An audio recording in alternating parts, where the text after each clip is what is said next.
Good morning. Are we on? I didn't see anything. I didn't hear anything. I'm busy playing. We are on. Well, what a great way to start, you guys. I'm, I'm busy doing things. We're so excited because we're in a new configuration. Good morning, Susie. So thrilled to have you here with us. Good morning and welcome to Autism Live. Let me start completely over. I just got a message from my computer that it's not going to let me look at something that I wanted to look at while I was presenting to you. But it's okay because Traven has it, so it's not a thing to worry about. But, you know. Anyway, I'm Shannon Penrod, and you're watching Autism Live. We thank you so much for being here with us. We're live right now, in case you didn't realize. And I'm excited because today we've got a big show for you. For a lot of you, your kiddos went back to school last week, or even today was the first day back at school, or you're going back in the next couple of weeks. And a couple of weeks ago, we did a whole show about getting ready to go back to school. And I wanted to make sure that right around this time that we did another one of our parent-to-parent talks with you about what really is going to happen at school and put some things into your backpack as a caregiver or as a student. If you're a student who's on the spectrum and going back to college, we wanted to make sure that we put some things in your backpack that maybe just would have made you go, and have anxiety back in the fall, but starting right now, wherever you are in the process, there are some things that you can do. So we're going to be talking about autism in school. I'm saying good morning to Christina and to Parker. Parker, it is not too late to send in stuff or stories on the spectrum. In fact, we need to be making more announcements about that. For those of you who are liking and grooving on our new show, Stories from the Spectrum, it's my whole heart, right? It's all content created by individuals who call themselves either on the spectrum, have autism, are autistic, or consider themselves neurodiverse. So all of the content is created by them. They get their own voice to be able to say what they want to say, and myself and Dr. Grampiche are serving as the executive producers for it to make sure that it happens, but all of the content is created by people who are on the spectrum. We're just creating the space in which for those shows to live and curating a series. Each show that you watch, there's between 4 and 10 different voices from the spectrum who are telling their stories in the way that they want to tell them. And we are looking for more people who want to create content for that. So if you're interested in that, or you have someone that you love that is a filmmaker or an artist or somebody who has a voice, and I say voice in the metaphysical sense, not the actual spoken, if they have, because we know that even if you are not able to speak, you have something to say, right? So we are looking for more people to contribute to that. So Parker, please, you can send all of that off to me, Shannon at autism-live.com. I'm also saying good morning to Caitlin, who is saying that no, she's Denise. I'm all good with that. I'm thrilled that you're here. Sending you hugs too, Christina. Lisa, good morning. Okay.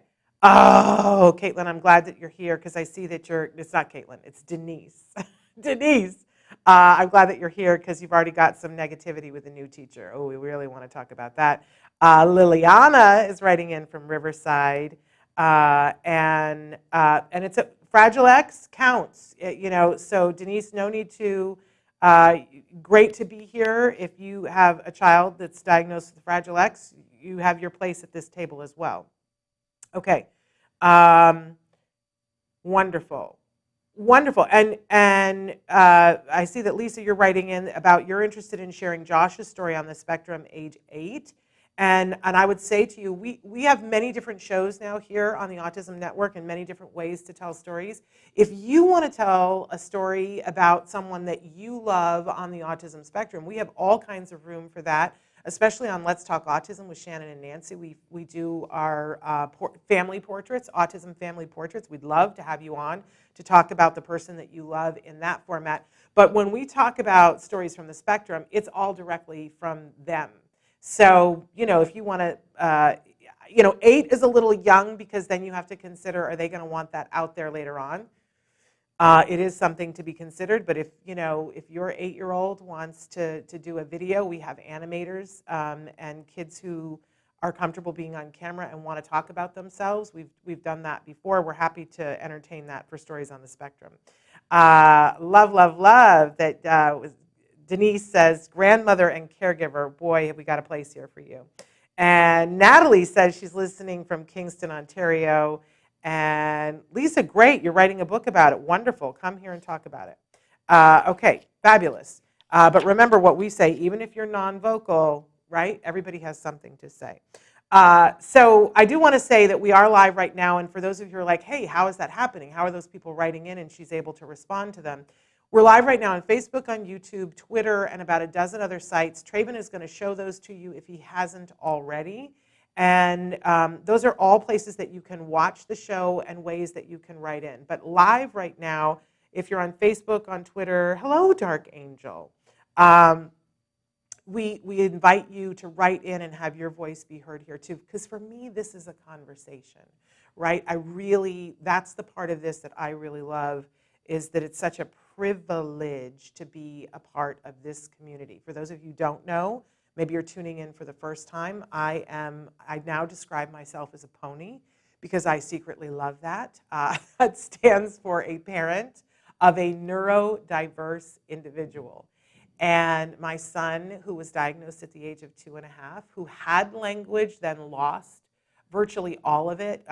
He was considered functionally nonverbal. He was able to say, I think, 2 words we were left with that weren't functional. Like he would just say dog, dog, dog, dog, dog for hours on end. And then we were very lucky because we found out about great treatment and we started ABA therapy intensively, and it was really good quality ABA therapy, and my son is now 19 years old.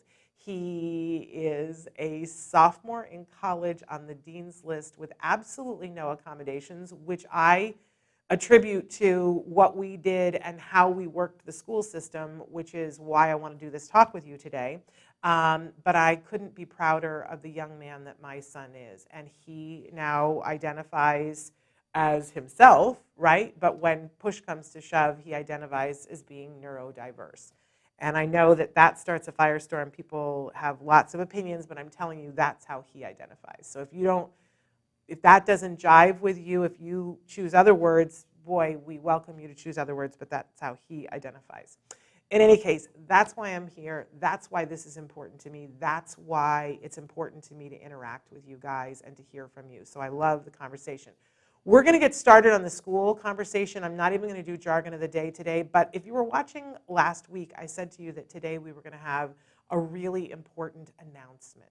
And if you watch the show at all, you know, as I just said, that our whole mission here, it's important to me that we are providing information to you that's good information that could be critical to your well-being and to the well-being of the people in your family that you care deeply about. And so I have a message here that I feel is so important that I wanted to showcase it. And it's something that we're going to be talking about a lot here. You may remember that a couple of months ago, we covered a story in the news about a study that suggested that babies exposed to acetaminophen during pregnancy have a significantly higher risk of being exposed to acetaminophen during pregnancy later on. So now it's important that I tell all of you that research is ongoing, but this is really significant. And Traven, if you want to hold off on that for just a second here, because I want everybody, I'm going to give you this information and then we're going to put this up on the screen again when I'm done with that. But I want you to know that this study that was done, this is not some fly-by-night kind of thing, right? This was funded by the National Institutes of Health, and it was conducted at Johns Hopkins Bloomberg School of Public Health. So this is significant. And as a result of this study, the U.S. Food and Drug Administration urges careful consideration before using any pain-relieving products during pregnancy. This is such important information that we need to be sharing with all of the women in our lives. And letting them know that this is a concern. But I get goosebumps when I think about what about those of you who may have been you were urged by your doctor to take acetaminophen or products containing acetaminophen like Tylenol or Excedrin during your pregnancy, and now you have 1, 2, 3, maybe even more children who are on the autism spectrum. What can you do now? And I'm so glad that you're here because we have this really important message, and it's something that you can do today and something I want you to share with other people today. Okay, here's the message. If you or a loved one use Tylenol or other medications containing acetaminophen while pregnant and later gave birth to a child diagnosed with autism, you may be entitled to financial compensation. The law firm of Shapiro Legal Group is now evaluating potential legal claims by parents of autistic children. I urge you to call Shapiro Legal Group. They're now evaluating the potential claims by parents of autistic children, and I urge you to call today to see if you qualify for financial compensation. And please spread this message to your friends in the community who might be unaware. This is super important. I also want you to know that there are deadlines, time deadlines to file a claim, so I urge you not to wait. You can call Shapiro Legal Firm for, let me stop for a second. You can reach Shapiro Legal Group at 888-657-0455. Again, that number, and we're going to be sharing this with you on a regular basis, 888-657-0455. You can also reach Shapiro Legal Group by going to their website and filling out a form at shapirolegalgroup.com/autism. I also need to read this to you, that Shapiro Legal Group, PLLC, associates with attorneys throughout the country to help people nationwide, is licensed in New York and Washington, D.C., and has its principal office at 60 East 42nd Street, New York, New York. And I need to make sure that you know that this ad was read by a non-attorney spokesperson. I think that you guys know that I am a non-attorney.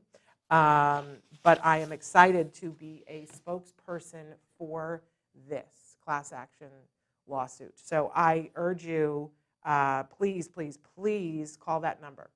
Do I need to give that again? Should I give that again? One more time. 888-657-0455. 888-657-0455. And if you missed that, it's on the podcast. I'm going to ask you all, please share this. Share this with the people that you love. It could be really super important for somebody down the road. All right, moving on. It's time to talk about school. And because it's back to school time. And if you think about it, this is where there's a great potential for success to be supercharged at school, or there is a great potential for things to fall apart, because how many hours a day is your child going to go to school? There's also safety concerns too, that we want to make sure that your kiddo is safe in school and that things are happening the way they're supposed to be happening. You know what I always say, and I didn't make it up, is that if you fail to plan, you plan to fail, right? And I think the more people you put on a project, the more important that there be a plan and that the plan be communicated effectively. And the place that I always want to come from as a parent is that the thing that I used to say to people a lot of times, that I go, I'm sorry, when did you vote me off the team? Because even though our child is at school, we're on that team. You are on that team, and it's important. And by the way, your kiddo is on that team too. And don't let anybody tell you anything different. So let's go ahead and okay. Here's one of the single most important things that I think we need to get clarity about. What is the mission here? And you see here, this is a much talked about pictograph, infograph. Oh, thank you, Traven. Look at that. I love being in the corner here. So this is the difference. If you see the first picture, it's if the playing field was level. Look at the three kiddos standing and watching the baseball game. And they're all standing on a box to see over the fence, right? But one kid is tall enough that he gets a really good view of everything. And one kid is, not as tall, through no fault of his own, right? And he has a partial view, but he can't see everything that the other kid can see. And for the last kiddo, he's missing out on the whole baseball game simply because he's not tall enough. Now, this is not what equality looks like. This is not what justice looks like. And so what we're talking about when we talk about what does it need to look like at school is the second picture. You see that for one kiddo, he needed the box to be able to see, and the other kiddo needed 2 boxes to be able to see. And that really, in truth, the first kiddo didn't need a box at all. And this is what school should look like. Which box does your kiddo need? Which box do you need? What do you need to be able to see, to be able to watch what's happening and to participate fully as an audience member in this instance? But what do you need to be able to participate fully? And whatever it is that you need is what we have to be fighting for to make happen. Yeah? This is what we're going for. And if you are in a meeting with school and you feel like someone doesn't get this, it's time to fall back, regroup, and see, check out what your rights are legally and move forward. Okay. And yes, I did, Denise, I did say that pony means a parent of a neurodiverse individual. That's what a pony is. Okay. So one of the first things that we want to talk about, I already brought up the term IEP here, but when your kiddo starts school, more and more we're seeing this, that your kiddo, you might be offered nothing, you might be offered an IEP, or you might be offered a 504. And so I think it's just important to talk a little bit about the difference between the IEP and the 504. So an IEP comes under the auspices of IDA. It's the Individuals with Disabilities Education Act. And it provides services and accommodations, and there may be a behavior intervention plan or an individual transition plan attached. We're going to talk a little bit about those two things a little bit later on. Don't get panicked about the jargon. I'm going to make it all clear for you. But if you have a younger kiddo, chances are that they're going to need they have any challenging behavior that's preventing them from learning, which is most of our kiddos. In fact, it's most kiddos in whether they have a diagnosis or not. But if your child has a diagnosis, they're entitled to a behavior intervention plan, which is a plan to figure out what to do about that challenging behavior to get them back on track. And if you have a kiddo that is over the age of 14 in some states, over the age of 16 in all states, you absolutely need that individual transition plan attached to your IEP. We'll talk more about that in a second. In order to get an IEP, you must have a qualifying diagnosis, which, we have a slide later that autism is a qualifying diagnosis. And if you have a qualifying diagnosis, then under IDEA, your child has a right, or you, depending on, because you're, a part of the team too, if you're the student, they have a legal responsibility to school to provide FAPE. FAPE stands for Free, Appropriate Public Education. And so that's those boxes, figuring out what is appropriate for you, and it has to be free, and it has to be available to you in a public forum. And if it isn't, then they have to pay for it to be someplace private. So you are still entitled to it for free. So that's that's IEP, all under the auspices of legal IDEA. 504 plan is not under the auspices of IDEA. It's under the ADA, the Americans with Disabilities Act. A whole different consideration. Notice that it provides accommodations, but it does not provide services. You still have to have a qualifying diagnosis. It also seeks to level the playing field, but it doesn't have to provide services. So, it might be an accommodation like a ramp or more time studying for a test, but it's not going to provide services like occupational therapy, and it's not going to provide an aid and those kinds of things. So a really important distinction. Now, two things I want to say right here. Some of you are going to be told, now this is the way schools are always finding legal people who can help them to skirt around these things, and there's a reason why. We'll worry about the reason why later. We just don't want to allow it. If you have a kiddo who needs something to level that playing field, then we just forge on. And the law is there on your side. So you just got to get savvy about what are the end runs that they try to do. A lot of parents are telling me that they're telling, even though your child has a qualifying diagnosis for autism, they come back and tell you, no, but you don't qualify for an IEP because there's no educational need. And I'm just going to cry horse hockey right here. If somebody is saying that to you, it's time to regroup and get really up to date on what your legal rights are, because they're trying to make sure that your child doesn't cost them anything, and that is not appropriate. If your child has a qualifying diagnosis, and again, autism is, and Fragile X is, then you are entitled to an IEP or a 504, and I'm going to encourage you to be in an IEP for all the years you need to be until you're 100% convinced that you don't need the services anymore. And that may be never, and that's okay. Like, have your child graduate with an IEP. So okay, right? So much better than not. So don't have them, because they'll try to negotiate you down and go, oh, well, he or she doesn't have an educational need. No, that's not true. If you need help identifying what the educational need is, write to me and I'll help you identify it. Your child can be a straight A student in AP classes and still need an IEP because they're having trouble socializing and they can't make friends. And yes, an IEP can cover that. When people tell you that it can't, they're either not up on what they need to know or they're trying to get around you. We're not letting anybody get around us, right? We're warriors. Okay, so get the IEP, don't let any push. And if you push and they're like, all right, well, we see that maybe they do need some accommodations, we'll give you a 504, not the IEP, I would tell you to push for the IEP. Push, push, push, push, push. They're trying to save money. Don't let them. That is not your issue to deal with right now. Your issue to deal with is to fight, fight, fight for your kid, very politely, right? But fight for them. Okay, let's move on here to the next. So I mentioned before that autism is a qualifying diagnosis, and I've given you the actual language here on the slide. Disability, this is, and I say right there, it's poo. There's no educational need.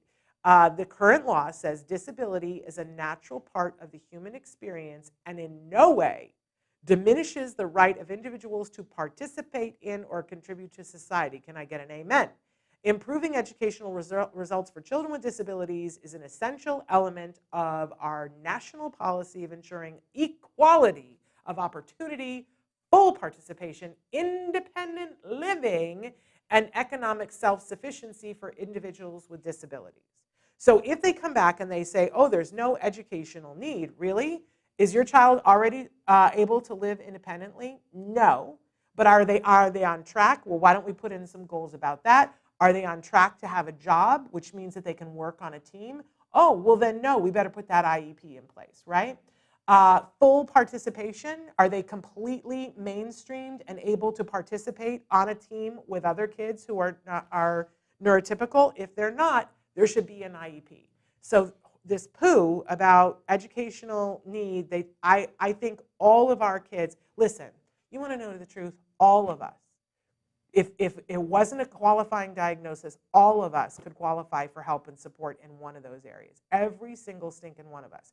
So when you pair that with a qualifying diagnosis, they're entitled to it, and don't let anybody tell you different. I'm just reading.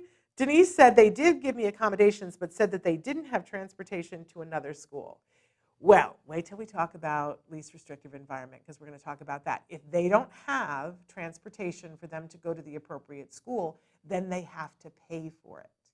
And that means if they have to pay you to transport your child to the school, well, then they're going to have to take out the checkbook, or they have to contract with someone who can. That is not a reason to discriminate and have them not get their education. It kills me what these people will say to parents. And you know what? Here's the thing, you guys. On day one, we are all fresh babies who want to believe in this just world where school is going to welcome our kids and go, and we have just the thing for you, and then follow through on it. And it's such a disappointment when we find out, oh, the thing that they said was perfect for my child is the thing that they have on a cookie cutter sheet for every child. It's not individualized. It's not right for my child, and we get disappointed. What? Denise says they wanted to make me drive 6 hours away. Well, they can't make you do that. It might be time to lawyer up, and we have a slide about that. So they're pushing your buttons, and they're trying to get one over on you, but they are not in the right. They are legally wrong, and they know it, unless they are criminally not aware, and they should be. So push them, push them, push them. They can't make you do that. Okay, so let's talk a little bit more, since I'm advocating, and I think most experts will advocate for you to go the IEP route. There are exceptions, but I think it's only if your child is about to graduate with honors that you should look at the 504. Can I say that? I'm sure that there are other extenuating circumstances, but don't, if you've got a kiddo on the spectrum who's in grade school or even junior high, do yourself a favor, push for the IEP. Okay. So what I've done here on this slide, and we can make this whole presentation available for you because it's got interactive links on it. The IEP, as I mentioned, is part of the Individuals with Disabilities Education Act. And I worked really hard to find that website because in recent years, it has become more and more difficult to find the information. You know, this information used to be everywhere. And then I will say to you that it has become increasingly harder to find on the web. You'll find people who will interpret it for you left, right, and center. There's a million websites who will say, well, what it says is this. It's the only place where you can really find where it actually says what it says is on that website, if it's still there, because they move things around, which makes me paranoid, concerned, world weary, yeah, all of those things. In that, you will see it's full of stuff and it's dense and nobody wants to read it, right?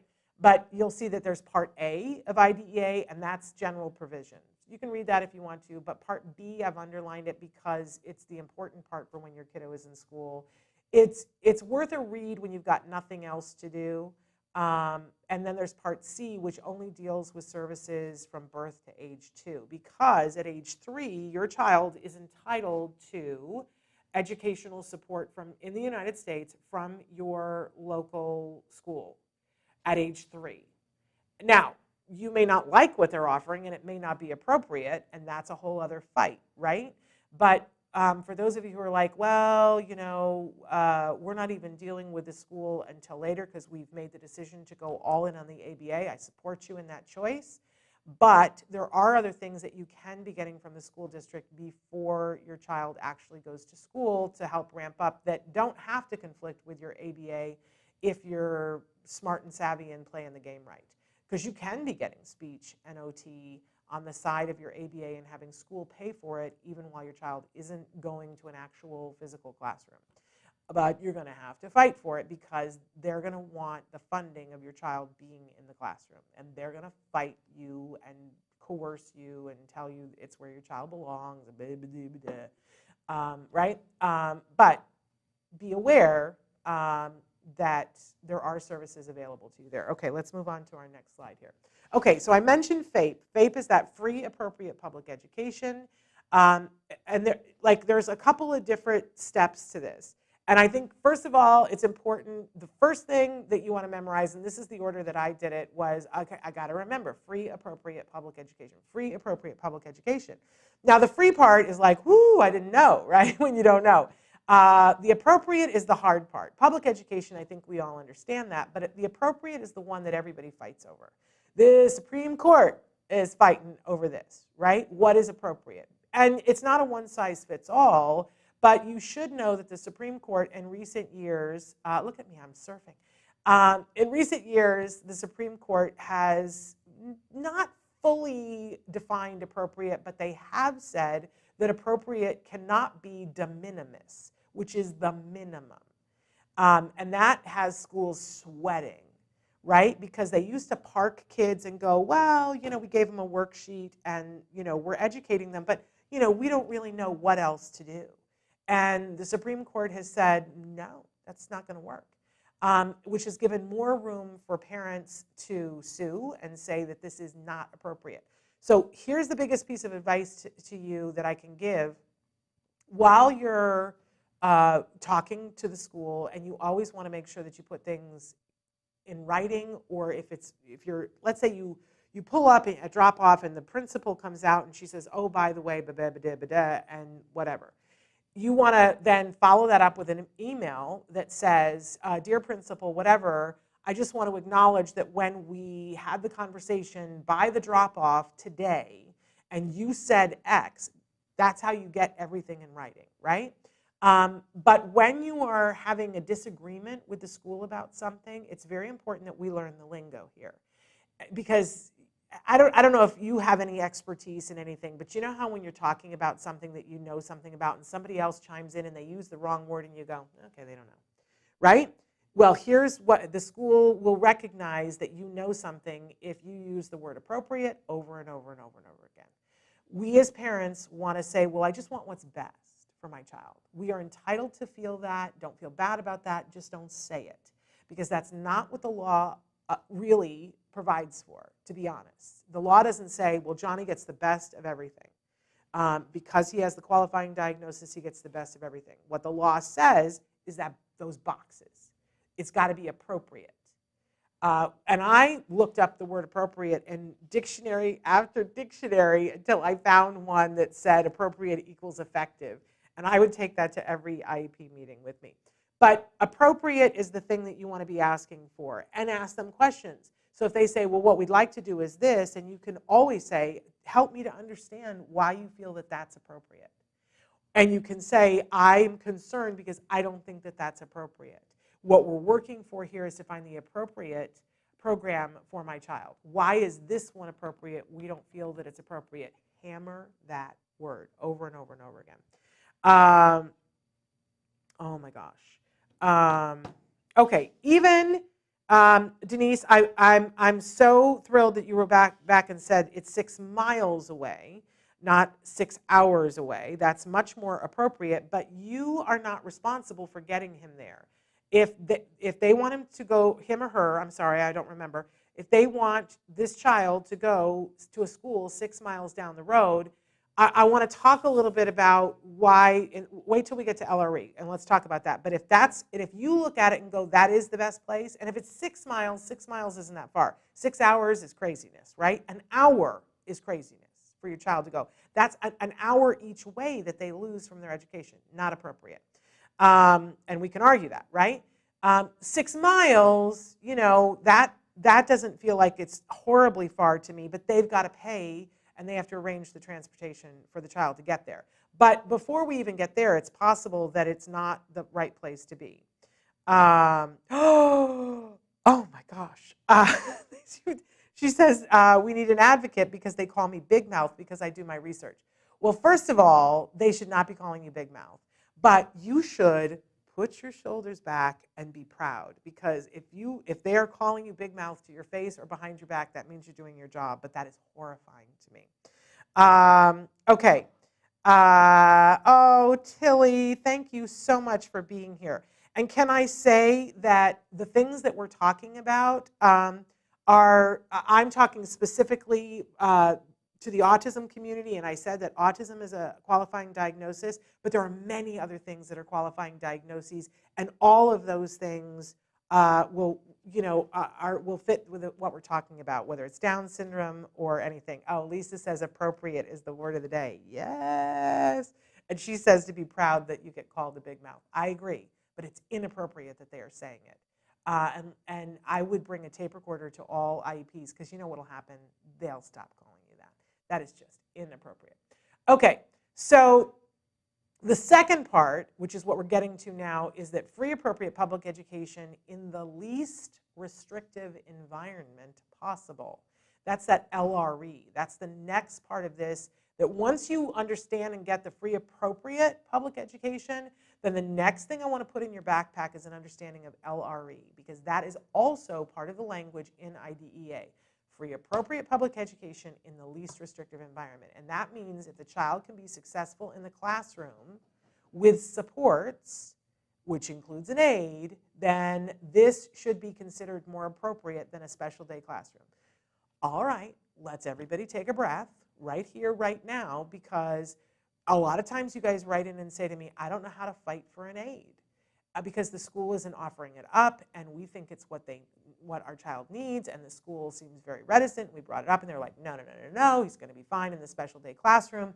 I want you to understand what the law says. The law says that if your child can be successful with an aid or other supports in a mainstream class, that is considered more appropriate than a special day classroom. So how do you start to argue for the aid? You go in and say, what made you decide that my child couldn't be successful in the classroom with an aid? Because you know what it is? They don't want to pay for the aid. It is easier for them to group all of our kids together in a special day classroom and have someone that is trained to be in the special day classroom. But that is not what's best for all of our kids.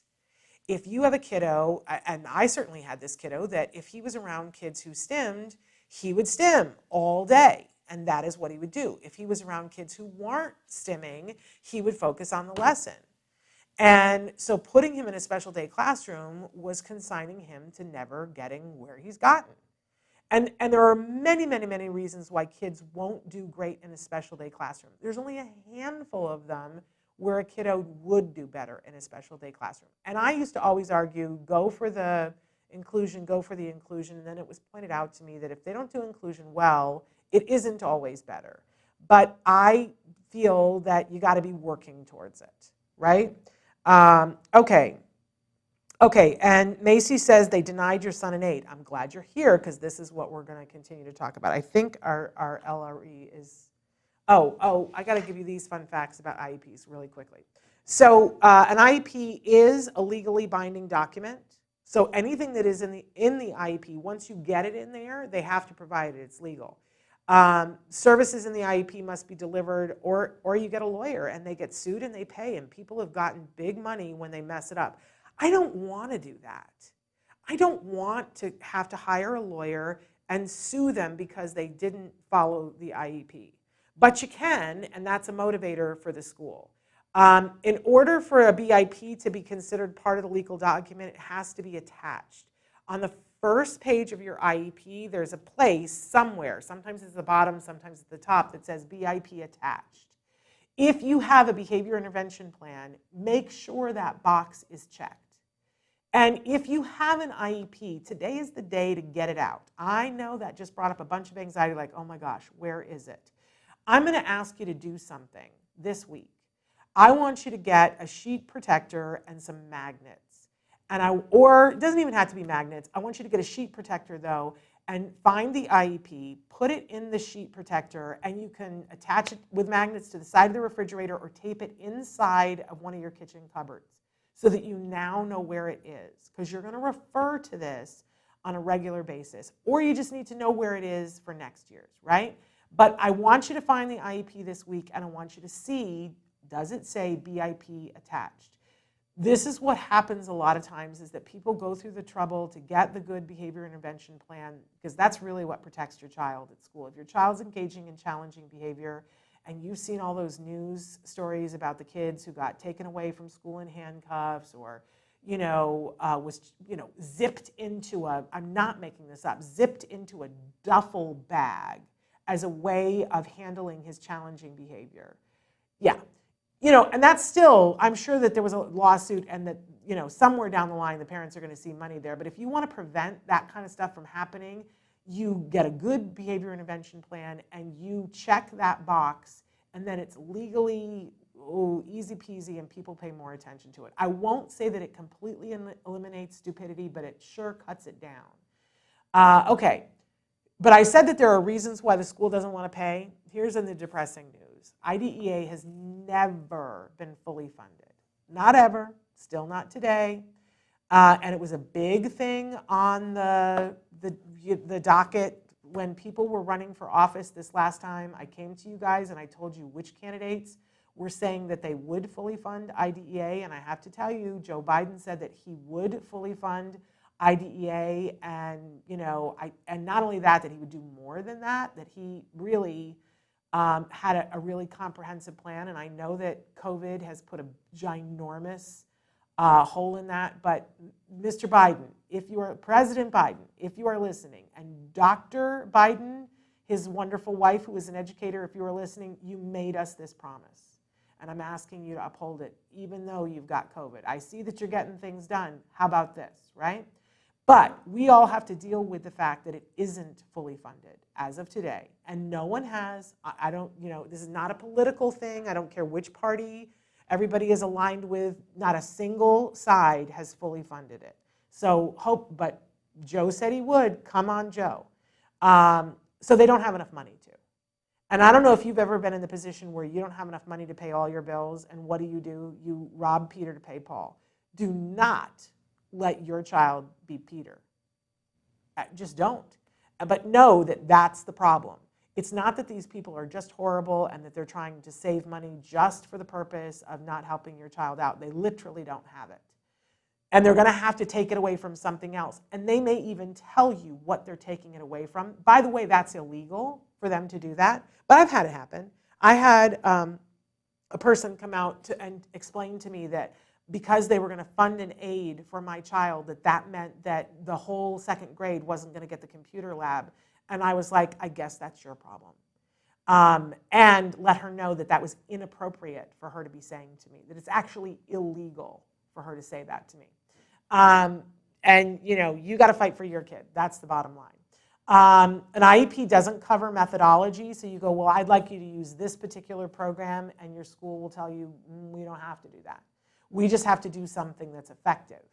And we have to demonstrate that the methodology that we're using is effective. And if you don't like the methodology that they're using, you got to be on them all the time and have them prove that it's effective. And remember that an IEP doesn't have to provide what's best. It only has to provide what is appropriate. Tilly says, how do we know if they will be successful if they right away get placed into a self-contained classroom? And I think that that's the problem, Tilly, is that what happens a lot of the time, and I don't mean to scare you, but they put them in the self-contained classroom, and then how can you know that it's successful? What you've got to do is ask for an IEP meeting and say, I want to go back and look at LRE. Use the excuse that he made a bunch of progress during the summer. And, like, what are they going to do? Challenge you on that?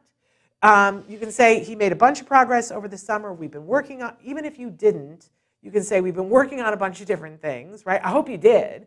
But he made a bunch of progress over the summer. We're aware of our LRE. And you start by saying, I want him included, and push to see what you can get. Can I get him included 10% of the time just for this class? And start ramping it back up, because they will leave your child to be successful in that self-contained classroom right up until they tell you that they don't qualify for a diploma, that they're going to graduate and go to a work program. We don't want that, right? So push, push, push, push. Okay, Parker says, my friend's brother, he couldn't handle transitions well. He tried to be in special ed classroom all day, but they wanted him to transition to electives like art, PE, and other electives. It got to the point where they called his dad to pick the kid up every time this happens. They wanted to keep her brother in school till he ages out, but the SPED teacher wanted him to graduate anyway. His parents ended up pulling him out of school due to it. Other friends of mine's kid had to get homeschooled due to aggressive behaviors. They suspended the kid multiple times and wanted to put the kid in alternative school. This is one school in one district. Yeah. Okay, let's take that line by line here, though. Some kids don't transition well. And so having to be pulled out to go to another classroom to go do something is cause for a meltdown. So we don't want to do that, right? A lot of times it's the opposite, that kids are in the mainstream classroom and they want to pull them out to go to OT, and they find that the kid can't regulate and come back to the classroom. So I want to say this, it has to be individualized. And for that kiddo, then what they should be working on is transitioning. And what I would have liked to have seen in this instance is that he be in one environment that's perfectly educational enriched, right? But that whatever he loves is in the thing that he's transitioning to. And then in order to transition back, that we find a second thing that he super loves that is only there when he transitions back. That we can help someone to deal with the sensory issues around transitioning, or we can do pull-ins where they don't have to leave the classroom to go to another environment, right? That's fixable. And it shouldn't be a reason to leave someone parked someplace and not having access to those other things, right? It requires people to think outside the box, and I find that in schools so much of the time anymore, they don't have the bandwidth. So it requires us to help them to learn how to think outside the box. And to say, if I told you every single time that my child was, that we were told, well, he needs to do it this way because the way, it won't work the way you want it to work, Shannon, because we've tried it before and it won't work, and that I pushed and pushed and pushed, and then later on they came back to me and said, oh my gosh, you were right. That did work for him. Now the irony is that then they try to push other kids into that, and that isn't what they need. Called individualized for a reason. Okay. And then if your child is being pulled out of school because of aggression, it's very important that you know that if your child does something that's aggressive, they can be taken out of school for a 10-day suspension, but then there is a process that they have to go through to decide maybe the environment was not appropriate. And your child cannot be discriminated against if the aggression was as a result of their disability. So you need to get an advocate, though, to argue all of that. We are working toward full inclusion, maybe next year, 4th grade. The good news is we finally got a 1-to-1 aide this year. Mama, you worked that. Critical skills on his IEP. Yes, yes, yes. We're going to talk more about that. Lori says, sorry, but I came in late, but I'm facing this right now. The school district I'm trying to get my son in is having trouble getting into school because in his IEP it states he needs a self-contained classroom. Where we live, they don't offer self-contained classroom. According to his IEP, should I go against this just to get him in school? He's 2.5 weeks late to starting school. Okay, that is a denial of FAPE. And you need to look seriously at what you want to do next. I, of course, would love for you to go in with an advocate or a special ed attorney so that you don't have any missteps because he's already missed 2.5 weeks. But this is actionable. They're denying him his free appropriate public education. And you've got to put the brakes on that right now. And if they don't have first of all, I want to know why he has to have a self-contained classroom. But regardless, if that's really what you feel and that's what the experts felt that that's what is appropriate for him, then they have to provide it. That means that they have to make one for him. They have to hire a teacher who is appropriate and have a room for him, or they need to pay for you to go to another school. And I don't know which things you want, Lori, but not giving him access. They're denying him access. And those are the words that you need to be saying to them. You need to call an emergency IEP, and it's on them to figure it out. But you got to push for the meeting. And I'm going to give you an attorney reference here in just a second. Okay. Okay, things that are in the IEP, assessments, reports, recommendation. There's a whole segment that's just goals. We could spend a whole show on that. Then there's a whole other section that's on services, and that's where your aide would be if you had one. There's a whole section on accountability. Who is responsible for reporting this? A BIP, if it's attached. Again, that's a behavior intervention plan. And then there's an accommodations page. And if your child is age 14 to 16, depending on the state, you need to have the ITP, the individual transition plan, and you need to have that attached. Okay, he needs a self-contained classroom. He elopes and runs, and he's really behind on his resting. They're telling me he needs to be tested, waiting. No. I'm just going to say no like a dozen times. Then they have to provide, if they're saying we can't do anything until we have him tested, then they have to provide a tutor in your home or something. And you need to use the actual words. You are denying him, you have denied him for 2.5 weeks his free appropriate public education. Just say you're denying, this is a denial of FAPE right now. And if they're smart, they will understand that you can sue them right now. And yes, we have kids that are elopement risks. And that is a grave concern, and I'm glad they're taking it really seriously, but that doesn't mean that he stays home. We've done far too much work for that to be a thing. Oh my gosh, Lori, I'm so sorry, but it is time to get some help here. Okay, so we're gonna, here's a word to the wise on the IEPs and COVID. The Department of Education declared, even in COVID, schools, and here's the quote, remain responsible for ensuring that a free, appropriate public education is provided to all children with disabilities. And even if if they didn't, the school district owes the family compensatory education. They're going to call it Comp Ed. If at any point during COVID, your child was denied something that was in their IEP, maybe it was a tutor, maybe they had an aide, but then suddenly you were at home and you were on the computer with them and there was no aide because they said we can't provide the aide in your home, well, they owe you Comp Ed.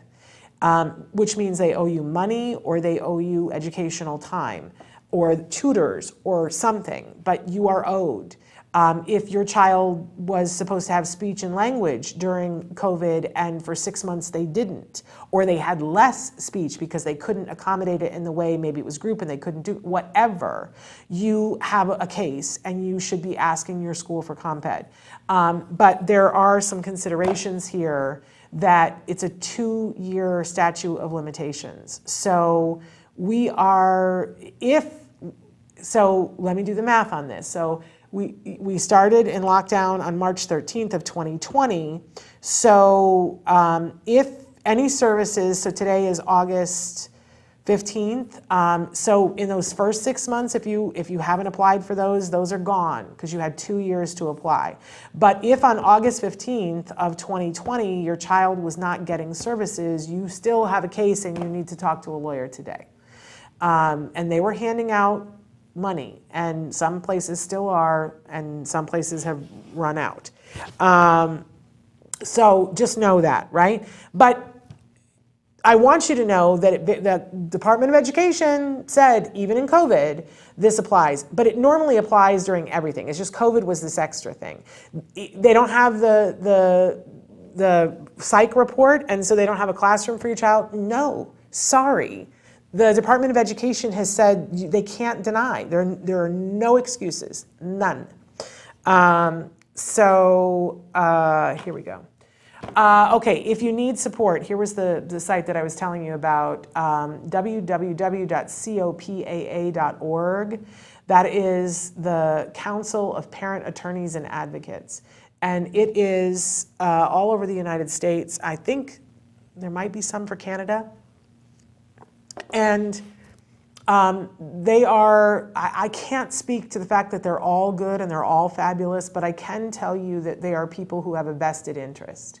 That a lot of them are parents who have kids on the spectrum or with other disabilities. They've been through this as a parent.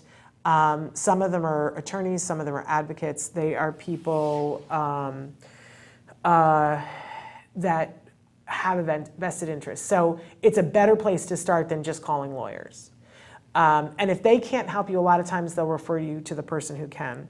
Maynell says, do we talk to the school about Comp Ed? Yeah, I would. If you feel that you are owed Comp Ed, I would write an email to your team today and say, hey, we need to, you could, I almost would rather that you go to COPA and say, I need somebody to handle Comp Ed and here's how and why, because it might be quicker, but don't waste time. If you find you can't get somebody started, you could email the school today and say, just letting you know that we are asking for compensatory education and state what it is that, where they didn't provide, right?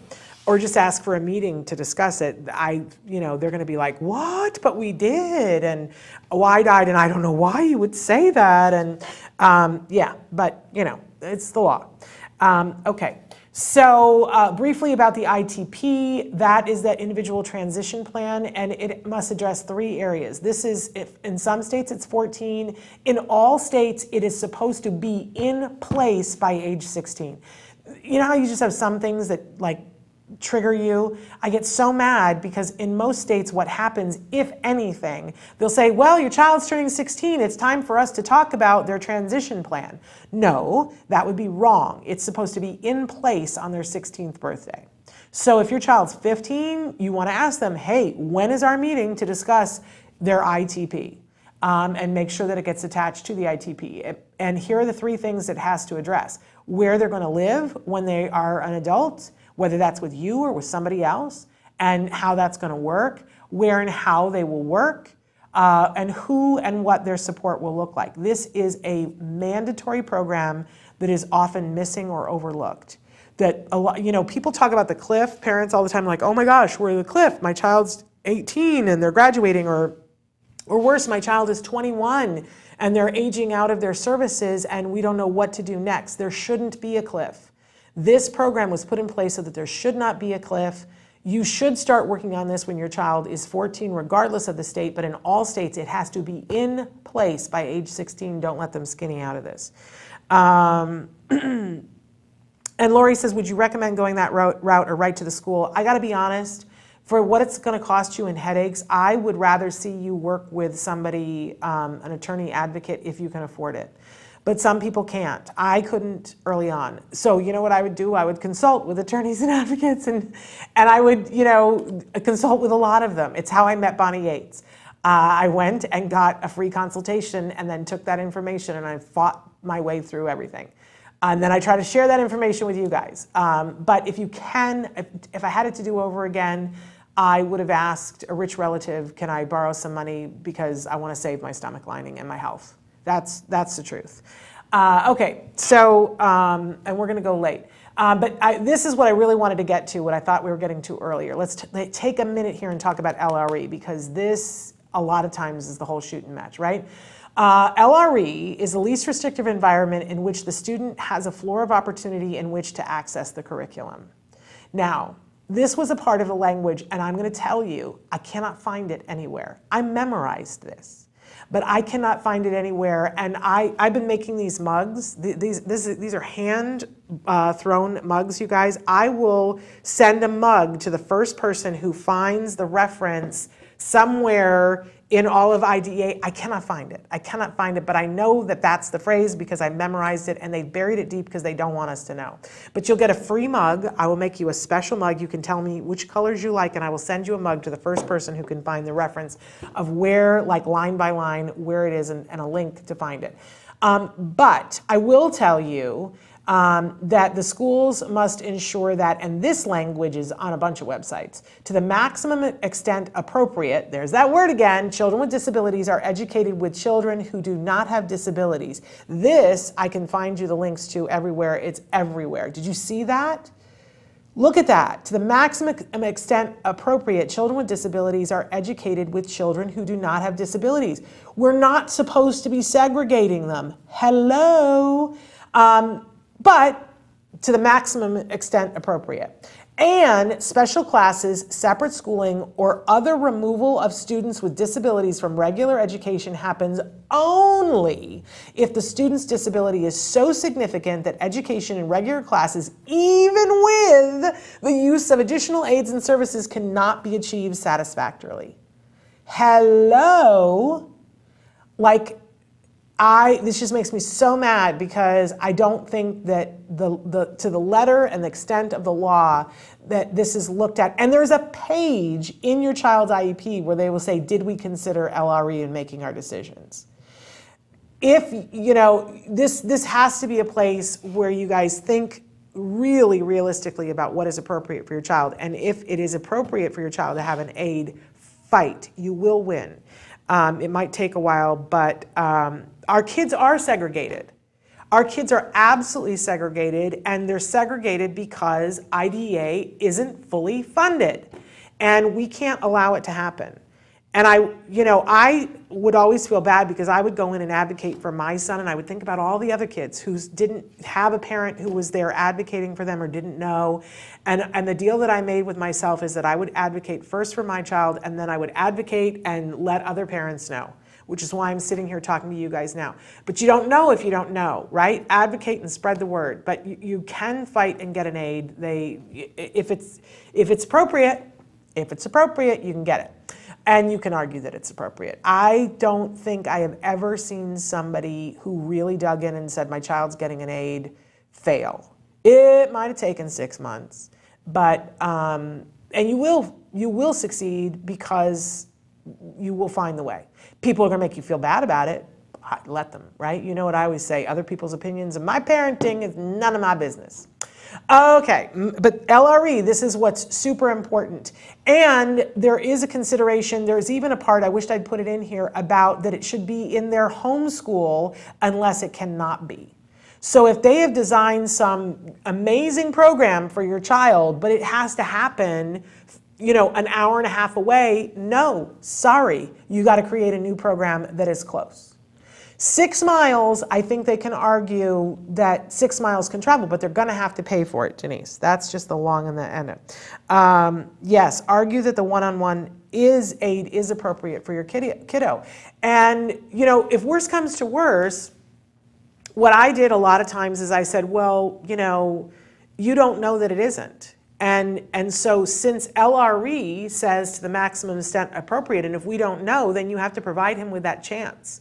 And then we made sure that he was successful with the aid. We just made sure of it. And that's a lot of what this is, right? Is making sure that your kids can be. Maynell says, I fought so hard for a one-on-one aid and still got denied. All of a sudden, the school started jumping hoops to accommodate my son, but it wasn't until I fought for the aid. Oh, yes. When you start asking for an aid, Maynell, and I think you've experienced this, they'll start offering you free swimming lessons, right? Which you didn't ask for. They're like, oh, did you know you could have this? Did you know you could have that? Because on their menu, it's less expensive than paying for an aid all year long. But I don't, you know, they might have denied, but it's not over. Maynell, get back in there, and if you have to, you know, contact those COPA people, and you can file due process and say, you know, my son is being denied LRE. They don't want that lawsuit, because if word gets out that they lost an LRE, whoo, oh, that's not good. That's not good. And write to me personally if you want more specific advice, Maynell. Obviously, I'm not an attorney, or I'm not able to do that, but if you want more information, write to me. I don't think it's that you have not been fighting hard enough. It might be that you got to fight a little bit longer, right? That you're on the path to it. Denise is back. And Tilly, I don't understand the response we received. Was my kid needs a good foundation before LRE? No. Like, I'm sorry, but I'm often gobsmacked by the like incredible things that these people will say. No, that is a denial of faith. No.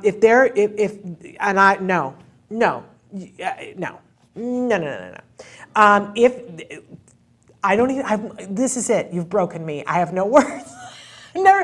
I can't even, no, it's horrible. You have to, so Denise, email me Shannon at autism-live.com. And Tilly, I'm happy to get in there and help you too. Shannon at autism-live.com. But I am always amazed at the things that they will say to parents that they try to make sound reasonable that are completely unreasonable if you understand the law. He can't, no. What they can say is, you know, here's why we think your child won't be successful even with an aid in the classroom. And here are some things that I've heard that I'm like, yeah, okay, I can see that. Your child takes their pants down and takes a dump in the middle of the classroom. No, and they're not able to prevent them, and we haven't been able to get them to stop doing that. Then yes, no, they need to be in a self-contained classroom. That's a health hazard, and it's extremely disruptive, right? Your child, is self-injurious when they are around more than 3 other people. Yep, nope, then you should be in the self-contained classroom. There are reasons why you wouldn't, but saying, oh, you know, this whole thing of, well, we're gonna start with a special day classroom and we're gonna work up to have them be mainstream, I'm just gonna tell you, it's It's a lie. I am a former public school teacher. I have been on the other side of those IEPs, and here's what you do is you say, can you give me some data about how many of your kids go from a full day program and then become fully mainstream? Can you give me data about how effective your method has been at getting to LRE? Is it working for you? They don't have the data, and it didn't work, and it's not going to work. So no, get right back in there and tell them no. Okay. I'm sorry. The top of my head just came off and flew around the room for a second. Okay, so fight for the LRE. It's within your rights, and don't let them deny it. That's actionable. Okay, so what are the support services? Because this is a big deal. If we're going to do the IEP, because the IEP has services that you can do, what are some of the things that you can get? And notice I have question marks because every year I learn from parents, I'm like, oh, you know, what they got, oh, I got this. And I go, I didn't know you could get that. So obviously you can get an instructional aid, right? They have those in classrooms all the time. And an instructional aid is somebody who helps you with your schoolwork, right? You can also get a behavioral aid. And they, you know, there have been times when I've seen somebody who functions as both, but more and more with insurance, they're kind of dividing these up and classifying, going, oh, the behavioral aid can't help you with anything that's instructional. They can't teach. It makes me crazy. But know the system and work the system, right? And there are people, we just had a dad who was on who talked about the fact that his son needed a behavioral aid in the classroom to do ABA so that he could be safe and that the other kids could be safe. So know what you're asking for. How about a recreational aid? I didn't know that that existed until I asked them to put a goal during recess because my son was struggling to find other kids to play with him. He knew to go and ask somebody else to play with him, but when they would say no, then he would just be despondent and walk away and not have that interaction. And that was part of his, you know, getting to the point where he was going to be successful in college, right? And so we asked them to put a goal in recess, and so then they said, oh, well, he would have to be evaluated to get a recreational aid. And was I okay with that? We said, sure. We didn't know that existed. They evaluated him and found, look at that. He was eligible for a recreational aid, and so he got one. And oh, are they the most fabulous things ever? Your kiddo probably is eligible for speech and language therapy, probably is eligible for occupational therapy, probably is eligible for adaptive PE. Most schools also have something that they call resource, which is a place that they can go to get one-on-one instructional aid or to get support or like a study hall. Depending on their age. You might be eligible for tutors. Did we know that? We've certainly found that out in COVID. How about if you have an older kid, what about having somebody who is a note-taking aide? I didn't put it on here, but you can have somebody who just helps with executive functions, which is helping them to remember when are their assignments due and what day and did I hand in my homework? There's also medical support. What else? I mean, like the list is endless here. But here are some of the things that, you know, you might be asking for.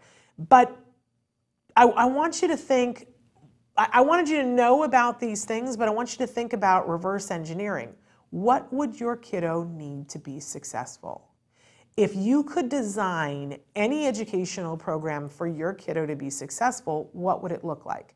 Now, I'm a former teacher, so I had an inkling of what I thought it would look like, and you may not. I've had other parents who said to me, well, I don't know enough about teaching and education and classroom setup to know what would work. Ask somebody.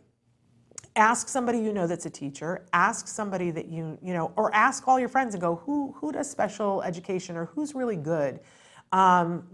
You know, watch somebody who's a tutor work with kiddos that's really fabulous, and your mind goes, I didn't know that my kiddo could potentially respond to this. But if you're working with your ABA team, ask them, what would be the perfect environment for my child? Don't be afraid to ask. You're not tied to whatever they tell you. Like, you can say no down the road, but I think it's okay to ask the question, what would be the perfect environment? What would be the perfect supports for my kiddo? And then can I get that? Or how close can I get to that? How would this work? And it's okay to dream a little bit. Yes, when you go in, you're not going to ask them for what's best, you're going to ask them for what's appropriate. But remember, if you're saying, what would set up my student for success? What would be the environment in which my student would learn? Maybe that is what's appropriate, right? Okay.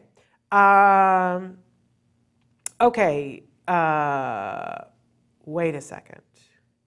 Tilly, what did you ask that they said was private info? I'm not following that thread, Tilly. Which is private info? Because that's scaring me. If you asked something and they said it was private info, I want to know what that was. Thank you, Alicia. It's so good to have you here. Denise says she did have many mistakes in her panties. They called me the big mouth lady, but when I threatened to go to an open board meeting, she's in the class with a restroom. How about that? Because, that's a great point, because sometimes the reason why somebody is having an accident is because of the environment, right? So I love this. So they found a classroom with her that has a restroom right there. That I like. Okay. Oh, Tilly, I'm so glad that you're here. And the recreational aid, whoo, I didn't even know it existed. But it's a really, really good thing. And can I tell you what happened with a lot of these things is that, so we said, yep, we want the recreational aid. The recreational came in and our teacher was like, what? Because the recreational aid is so good. And she came in and said, well, I'm not just going to go be with your child. We need to teach your child to be social with the other children. And often I find that part of the problem is that the other children aren't socializing appropriately with him. You think? And so she said to the teacher, I'm going to come into your classroom twice a month and I'm going to play games with your kiddos and teach them how to be inclusive. And because I had a good teacher, she was like, really? And what am I doing during that time? And the aide said, I just want you to sit there and watch and notice how your kids interact. Good teachers are like, oh, I just get to sit and watch you do something and learn from you? Yeah, please. Why wouldn't you want to do that, right? And so this aide came in and the teacher came back to me and said, I really want to thank you because how I teach has been changed forever because I saw kids that I couldn't get be included as a result of what that person did. So sometimes you advocate for your child and you get a win for people for years to come. So advocate. Okay. Tilly, I see that you asked about past student success from going from self-contained classroom to LRE, and they told you that was private information. Yeah, sure, if you're asking for their names and what their addresses were, but just ask for data. Say, oh, I'm not asking for personal information, I'm asking for data. And then when they say, well, we can't give that to you because it's private information, I want to suggest to you that you find the opportunity to ask this during an IEP when you have a tape recorder going.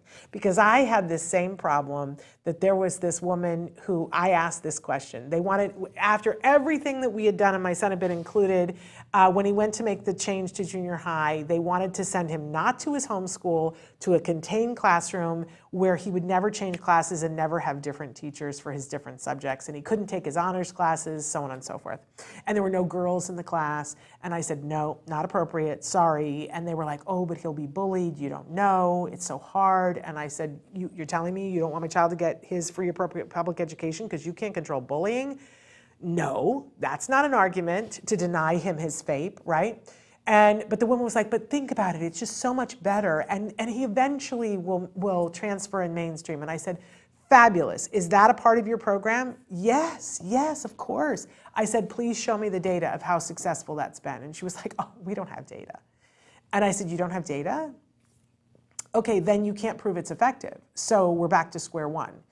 And she was like, oh, but I mean, many kids have. I said, get me the data. If you don't have the data, go find how many kids did, make me the data, show me the data. If you're saying that it's a reason for my child to do it, then you have a responsibility to show me how it's appropriate. Show me how it's appropriate. And she just couldn't. And so I got her in an IEP meeting and had the tape recorder. And I was like, do you have that data I asked for? And she was like, we don't have data on that. And I said, so I'm just being clear with you. You're saying that you have no data on this program? And she said, yeah, no, I have no data. And I said, then it's not, you can't tell me that it's effective. And I have data that my son does well, when he has support. And the law says, and he went to junior high with an aide that was just for executive functions. And then all the teachers afterwards said, we had no idea this was possible, and it was so good. Okay. Yeah, ask for the proof. Show me the data. Yes, Lisa. It's not the money, show me the data. But you can say, show me the comp ed. There is that. I am the big mouth lady, Denise. I have been called that. Okay, so we went over what some of the services were. Now let's talk about accommodations. Now, depending what age your child is, this list could be endless, right? And I tried to put a great mix of things, whether your child is, 5 years old or 14, but preferential seating. If your kiddo is sat in the back of the classroom because they don't want him to be disruptive, but the girl in front of him has a ponytail and he can't focus because of the ponytail, that isn't going to work. So preferential seating, more time on tests and assignments, study guides, visual schedules, and prompts. So if your kiddo needs to be prompted to go to the bathroom, maybe we have a little thing, a card that shows the sign that they have to make when they want to ask to go to the bathroom that we can just point to and say, do you need to do that, right?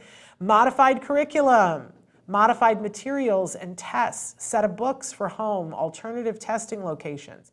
Be careful with that one. A lot of people like that so their child can be someplace quiet. My son didn't do well with transitioning, and he would get focused on doing something, and so when they would take him someplace else to test, he wouldn't do as well on the test because he'd be checking out all the new sensory stuff. So, and then I had to fight with them because they were so used to giving alternative testing that they continued to do it after I specifically put it in the IEP that he not have alternative testing, that it disrupted him. And I had to go 16 rounds with him. You're never done, right? How about frequent and requested breaks? Or a sensory diet, that your child is allowed to have a sensory toy that helps them to focus. Access to keyboards or calculators or sensory items. But what else?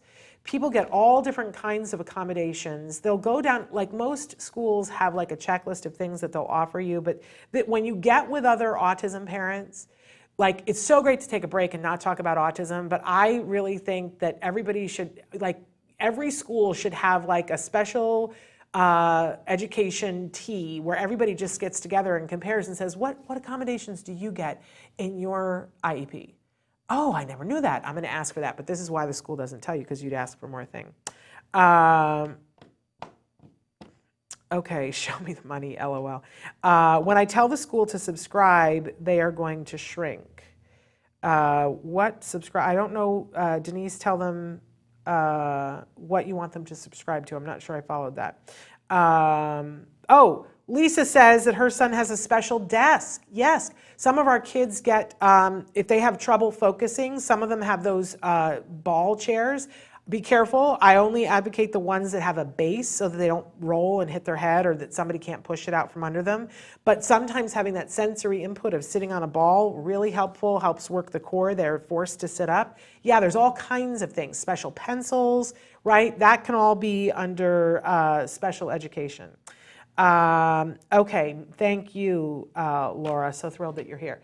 Okay, now let's talk for a second about the BIP. The BIP is the Behavior Intervention Plan. It's a legal document when it's attached to the IEP. It has to be checked. You can work so hard in the BIP, and if you don't check that box, it's not part of the legal document. And it's the plan for dealing with the challenging behavior. I really want to recommend that it's available again now. It wasn't for the longest time, but if you go to skillsforautism.com, they have something called the BIP Builder. And when you go to a meeting at your school, I really recommend that you have that. It's going to save you time and headaches, because what it does is it's all tied to science. And because in a good BIP, it's going to have a couple of different elements into it. It's going to define what the behavior is that is challenging. It is going to already have gone through a process that's called a functional behavior assessment, where they have figured out why is that behavior happening. Is it happening because the child doesn't have access to a bathroom? then that's going to be very different than if the child is doing it for attention. You know what I'm saying? So that's called the function of the behavior has to be defined in the behavior intervention plan. And then they have to come up with an antecedent modification, something that's done before the challenging behavior happens. And they have to come up with a consequence strategy if it happens, right? And this should be tied to science. The science is in on most of these things, and we know what's effective. And a lot of times I find that people like want to be creative. Great, be creative, but be based in science. So years ago, this is how ironic this is. My son would engage in challenging behavior when asked to write. He hated writing. He wasn't, you know, we're still finding out all of the things, but one of the things was his eye coordination. He couldn't, what he saw and what was happening on the paper with the pen didn't jive in his head, and it was really aversive for him, right? And so he would act out. Anytime he would be asked to write something, he hated it, and he would act out. And so, you know, we're creating BIPs for it, and at one point, they came up without us in a team, in a room. The psychologist said, here's the BIP, we've found what the function is, whatever, and I put it into my BIP builder, my skills BIP builder, and warning signs come up and say, this, if the function is this, which you put in, this is not an appropriate consequence strategy. This will not be effective. And I was like, what? Oh, and then was able to go back to the team and go, no, you gave me a BIP that's not right. And it should be this. And then they got rid of that psychologist. You know what I mean? It's like, you know, but I would not have known that if I didn't have the BIP builder. So that's skills for autism. I think it's a really good thing. But if your child is engaging in challenging behavior at any point, a note comes home and says, you know, your child got in trouble today because of X, ask them to do the functional behavior assessment and ask them to convene to do a BIP. It's important. But it's important that they find out what the function of the behavior was first. I see you said our son's BIP is huge. Well, because you might have several. For each challenging behavior, there would be a different intervention plan. So the BIP is the behavior intervention plan. It's the plan for what to do when the challenging behavior comes. So if your child, let's say that if there's a loud noise, your child hits themselves. Right? Well, we don't want to just like go, well, I hope that works out, right? That's not going to work. We want to figure out, okay, why is that happening? And we come up with an antecedent modification about what to do so that he doesn't hit himself. And if he does start to hit himself, how do we intervene, right? And how do we do that safely and effectively and quickly? And everybody is a part of the plan, and everybody understands what it is, and then it becomes a part of their individual education plan. For the person who said that their child elopes, your child is eloping for a reason. And it might be multiple reasons, but they're eloping for a reason. We know that our kids do things for a reason. It's not just willy-nilly, no matter what anybody tells you, it isn't. There is a reason why they're doing it. And if we begin to understand what the reason is, then we can come up with a plan to intervene. They can have things in place so that maybe the thing that's triggering the need to elope doesn't happen. But always with elopement, we have got to have consequence strategies in place so that we have safety measures so that he can't get out, and if he does get out, how we prevent him from being lost. This is locked gates, this is alarms, this, you know, so many things, right? Super duper important, but BIPs are for any challenging behavior. Behavior intervention plan. Okay. Somebody says that their son starts to take off his clothes when he's tired, so that would need a BIP and touches others. Absolutely. And it's incumbent upon us as parents to be forthcoming with, especially if your kiddo is starting school or starting a new year now, to say, here, you know, here's something that my child will do. And if you already know what the function of the behavior is, great, tell them. They may not listen to you. They might do their own functional behavior assessment. That's not bad. because they might find out more about it than you even found out about. But there's a reason why he takes off his clothes. Now, it might be that he's hot. It might be that when he takes off his clothes, everybody goes, oh, something's happening, and there's a whole bunch of attention. It might be that he takes off his clothes because he knows as soon as he takes off his clothes, they're going to take him out of the classroom and he's going to get a break. It could be so many different things, right? But he's doing it for a reason, and he is getting some sort of a reward for it. So whatever that reward is, we want to figure out how for him to get that reward without taking his clothes off. So if he needs a break, and that's why he did it, we want for him to be able to just hold up a card that says, I need a break, and we want to create a safe space for him where he can go and set a timer and he gets 10 minutes to play with a Lego or do whatever so he doesn't take his clothes off, right? And if he does take his clothes off, he does not get a break. That we just keep, and we can also make clothes that he can't get off, right? I've seen parents that have had to, sew the buttons up so that he can't get them off. Or it just makes it harder for it to be gotten off so that somebody can intervene and help him to get his needs met before he gets the shirt off. You know what I'm saying? Exactly. He used to use the bathroom and he's tired and he gets a rest. But if we build in that, and if you say to a good teacher, if he gets tired, he's going to take his clothes off to get a rest. So instead, the behavior intervention plan, and they'll go through the whole thing, the behavior intervention plan is if we see that he's engaging in these behaviors, that we will hold up a prompt and say, do you need a break? And so he asks for the break, and we reward him and go, good job asking for the break, and he goes and gets the break. And now he no longer needs to take the clothes off. We create the safe space. And for, especially in the younger grades, saying to them, listen, my kid is going to need breaks. What's the schedule that we're going to do that on, and where do they get to go, and who's supervising them during the breaks? All of those things can be in the BIP, right? For my son, I used to always tell teachers, I would say my son has a very heightened sense of justice. And if he wants to be heard when there's a heightened sense of, so if you're picking on a kid and he's being punished, and my son saw a piece of the scenario that you didn't see, he's going to want to talk to you about it right then. And if you say, I'm not talking to you, he will melt all the way to the ground.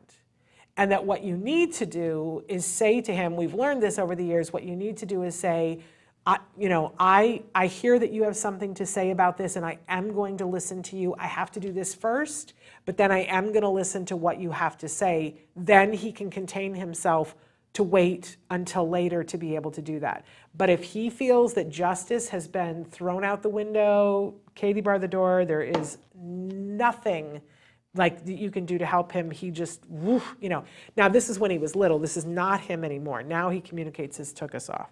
But we got there through looking at all of these things. Okay, phrases to remember. Denial of FAPE. If you are being denied your free appropriate public education, you say, excuse me, this is a denial of FAPE. Oh, that changes the conversation right there if you say that to them. Excuse me, this is denial of FAPE.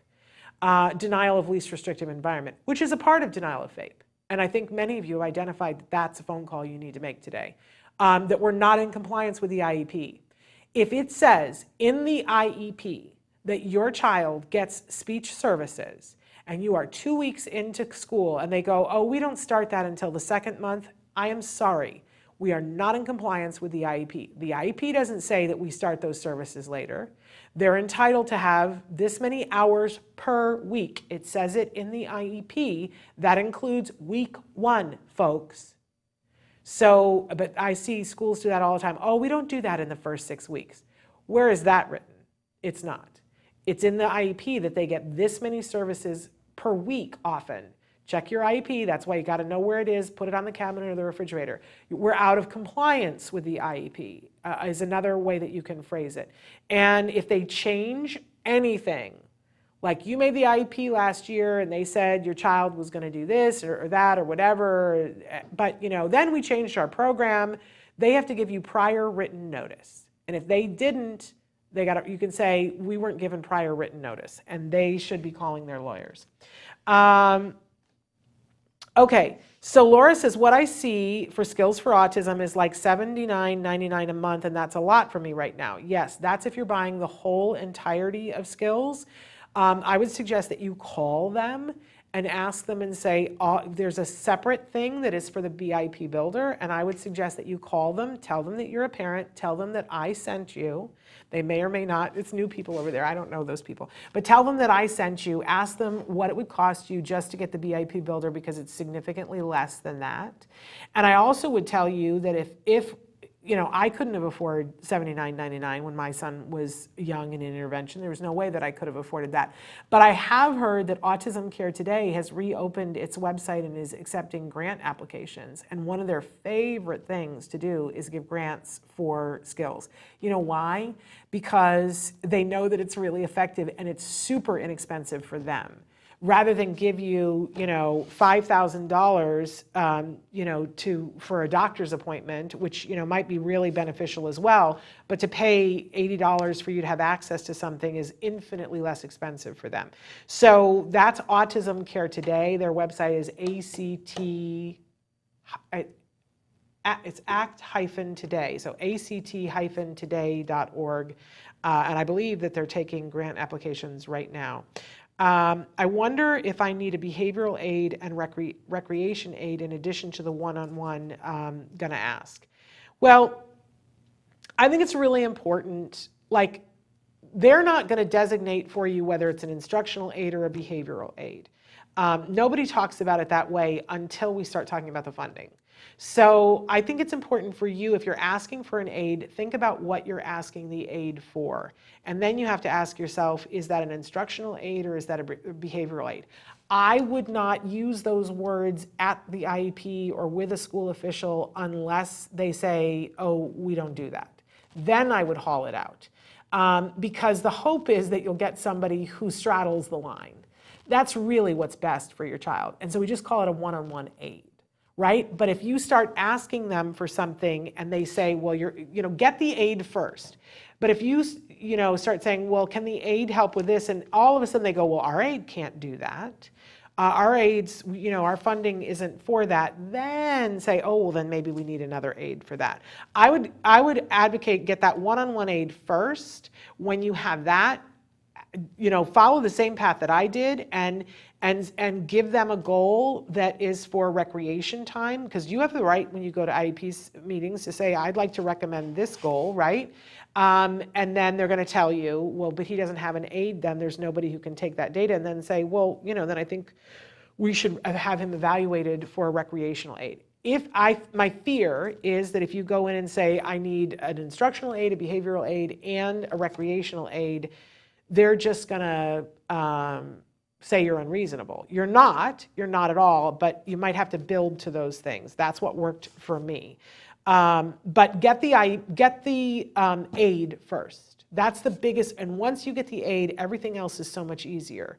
Then you can definitely start talking to them about what the goals are on the playground. Yeah, Lisa says, don't want to get too greedy too soon. Yeah, it's not that. It's terrible because, in the perfect world, we would just go in and say, here's what my child needs. Can I just have that? And that would be the perfect world. And if we ever, hello, politicians, if we ever get IDEA fully funded, I mean, that's a real possibility. I'm sure they'll find some other way to gum it up. But until we do, it's always going to be a problem. It's not you. Your breath doesn't smell. It's not that your kid isn't super cute or is wearing the wrong shoes. It's that they don't have the money to do it. And they sort of judge, like, is this a parent who's going to work with us? Is this a parent who's going to push? And you want to be in the category of a parent who's going to be a big mouth, never going to shut up, not going to give up on their kid, and knows the law, and that they're not going to be able to push around, but that is also going to work with them, and who's not unreasonable and not asking for the sun and the moon and the stars.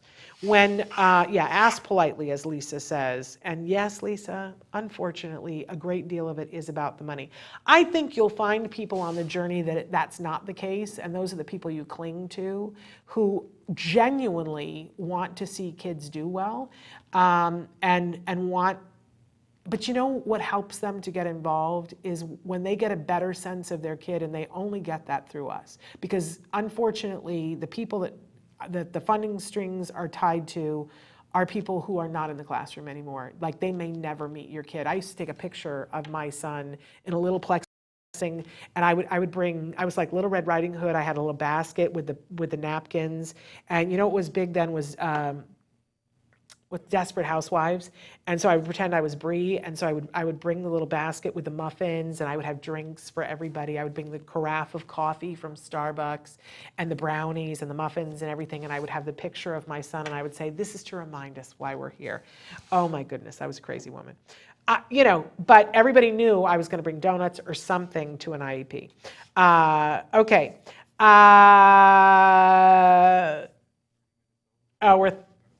Oh my gosh, we still have a slide and we're 30 minutes over. We do have an amazing special ed staff and director. Yay, I'm happy to hear that. And Bree, yes, be in the Bree. Let's all be Bree. Okay, here's my last bit of advice, because Traven says we're a half an hour over. Work the problem. Don't let the problem work you. You know, when you make up your mind that you're going to be an on-it parent, there's not a due date and not a done date. So you just continue to work the problem, and you don't give up. And there is not a done date. Maybe graduation, but then they go off to college. It's a marathon, not a sprint. And if you exhaust yourself in the first go round, you got no place to go. And parents get sick. I was one of them. Don't do that. But also, don't allow yourself to get paralyzed. Have somebody to be your buddy in this, that if you're like, oh, I'm really avoiding it, I got to write to the school and I got to do this. You know, set yourself a fail-safe so that you don't get paralyzed. Maybe it's somebody that you're like, give yourself enough time and say, you know, by next Tuesday, I have to make this phone call and I super don't want to, so that you don't get paralyzed. You are going to drop balls. Can you please accept that that is going to happen? And when you drop the ball and you realize that you don't let that paralyze you, go, okay, drop that ball, let's pick it back up. And when you need to, ask for help. Be nice as much as you can, but know what the line is. My son, when he was in junior high, he had in his accommodations, because of his writing issue, they allowed for him to type all of his assignments, which meant that they gave him a computer. They didn't want him to be on his home computer, because we said, we'll buy him a laptop. Oh no, then he'll have access to all these other things we don't want him to have access for. We don't want to be responsible. If a kid pours something on the computer, it has to be the computer that we provide. Okay, fine. He goes, does 1 year, comes back the second year, and he goes to school, and I'm like, you know, why are you handwriting? Well, they don't know where they put my computer. And I call the person at school, and they're like, yeah, we're looking for it. We should, you know, it's first week of school. And I said, okay, it's important that you find that for him. Should I send his computer? No. We'll find it. We'll find it. And so now we're in week 2 and no computer shows up. And I check in and I'm like, what's going on? They're like, no, it's fine. And then I woke up in week 3. And I said to my son, I said, did they ever find your computer? And he was like, no, they still haven't found it. And I was like, oh, I can't believe it's week 3. Who am I that I let this happen, right? And it becomes personal. And so I dropped my son off at school. I parked my car in the parking lot. I asked my husband if I could borrow his phone. He was like, what are you going to do? And I was like, stay calm. And I said, I just need your phone.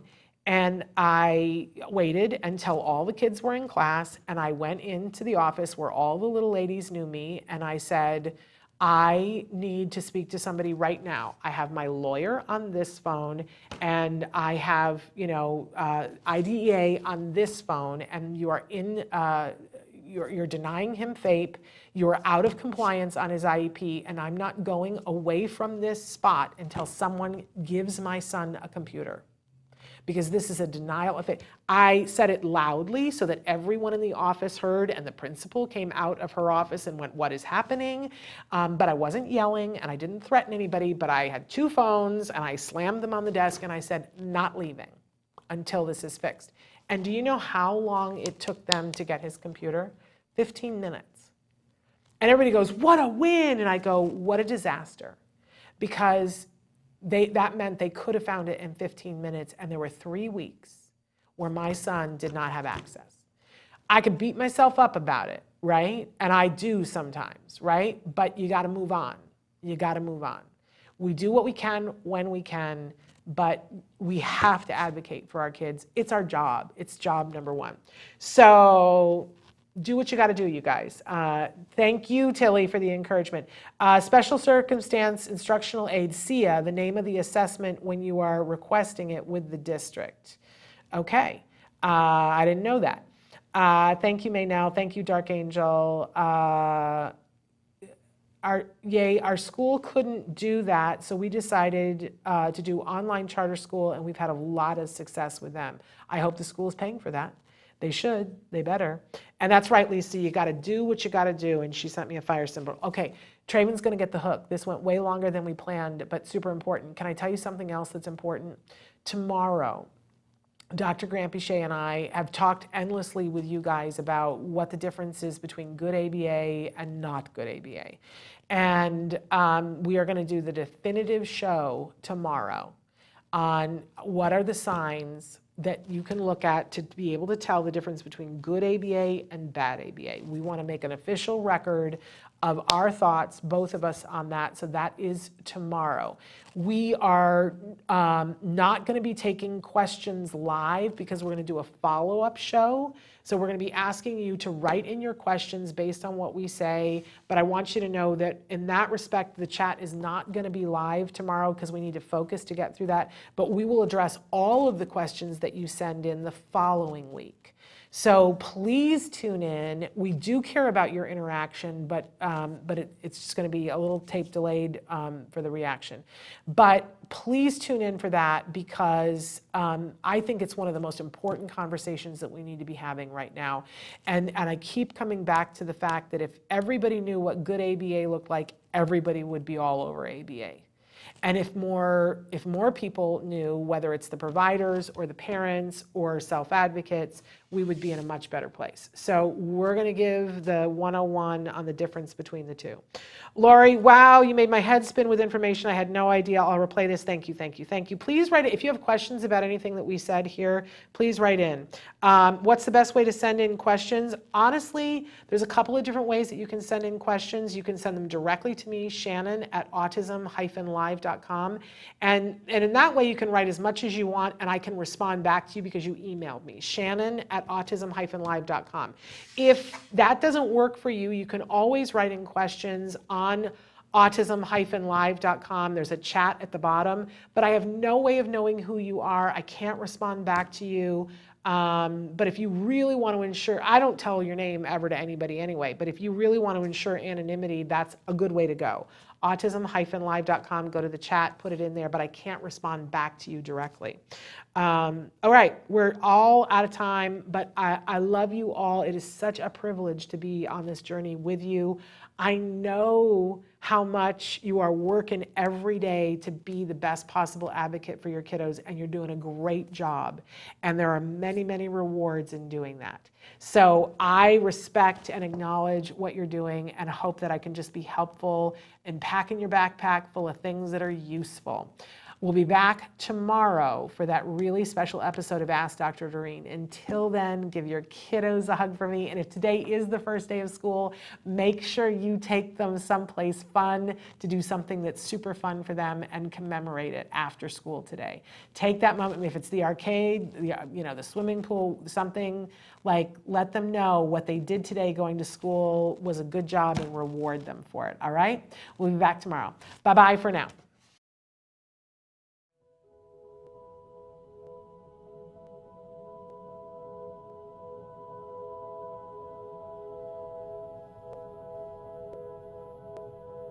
If you found anything helpful in this video, please give us a like. In fact, make sure that you smash that subscribe button on YouTube and give us a like on Facebook. You can also follow us on Twitter and on Instagram for important updates.